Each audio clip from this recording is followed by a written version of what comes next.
به نام خداوند بخشاینده مهربان. سلام دانش آموزان گرامی. درس 29 است از سلسله درس های عربی برای نوآموزان و رسیدیم ما و شما به حرف یا و آخرین حرف الفبای زبان عربی. در اینجا حرف یا در علاهیدگی چه خیلی نوشته می شود و در اولی کلمه و در مابین کلمه و در آخری کلمه. در اینجا برای شما نوشته ایم، ببینید که چه خیلی نوشته می شود. خب حرف یا، ید، ید یعنی که یدون، ید، ید، ید دست می شود، دست. در اینجا شکل جمع کلمه آمده است، شکل تنهایش مصیفون می شود، مصیفون، مصیفون در اینجا هست. خب مصیفون تفریحگاهی تابستانه، یعنی یک جایی که تابستان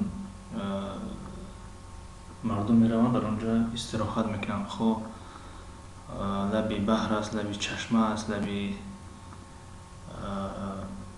ساحل است بگیم، به مثل همین مکان ها، یعنی همین مکان ها رو چی میگن؟ مصیف میگن، جمعش مصایفون. و کلمه یصلی، یصلی، یصلی، یصلی نماز میگذارد، نماز میگذارد. خب ید جمعش ایدین و ایادین، ایدین و ایادین.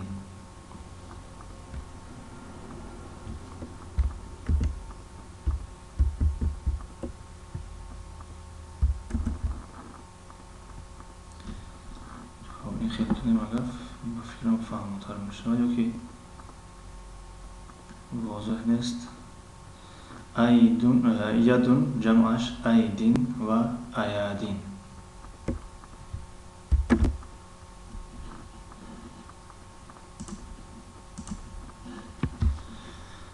خب مصیفون جمعش مصایفون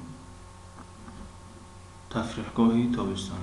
یصلی این فعل است، یعنی کلمه، این کلمه جمع ندارد، لیکن ما میتوانیم بگوییم که یک نفر یصلی و چند نفر یصلون. یصلون نماز میگذارند، یصلی نماز میگذارد، یصلون نماز میگذارند. در اینجا با حرف های تاجیکی طرز خواندن کلمه ها نوشته شدن، یعنی یدون جمعش ایدین، ایادین، مصیفون جمعش مصایفون، یصلی جمعش یصلون. یصلون اگر گذاریم، یعنی در اثنای خواندن باشد، هناك رجال یصلون صلاة العصر، پس در اینجا یصلون میگیم. اما وقتی می ایستیم یعنی یصلون، هم یصلون، یعنی اونها نماز میگذارند، یصلون. خب این بود درس 29. تا درس های نوبتی، خدا نگهدار یکایک شما بود.